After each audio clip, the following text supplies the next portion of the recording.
দুরন্তপনায় পুরো পরিবারকে যে মাতিয়ে রাখত, ধীরে ধীরে জীবন প্রদীপ নিভে যাচ্ছে তার। মা, আমাকে বাসায় নিয়ে যাও, আমাকে তুমি বাসায় নিয়ে যাও, আমি সুস্থ হয়ে গেছি।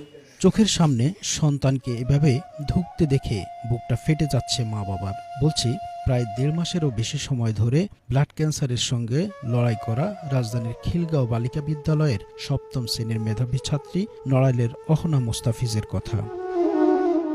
স্কুল থেকে বাসা সবখানেই ছিল যার দুরন্তপনা। সে অহনা আজ মুখে অক্সিজেনের মাস্ক নিয়ে হাসপাতালের আইসিইউর বেডে লড়াই করছে দুরাগ্য ক্যান্সারের সঙ্গে। একবার খানিকটা স্মৃতি ফিরছে, ফের হারাচ্ছে। জ্ঞান ফিরলেই খানিক সময়ের জন্য আপনজনদের চোখের দিকে ফ্যালফ্যাল করে তাকিয়ে থাকছে সে। 14 বছরের মেয়ে অহনাকে চোখের সামনে এভাবে তিলে তিলে শেষ হয়ে যেতে দেখে অসহায়ের মতো আর্তনাদ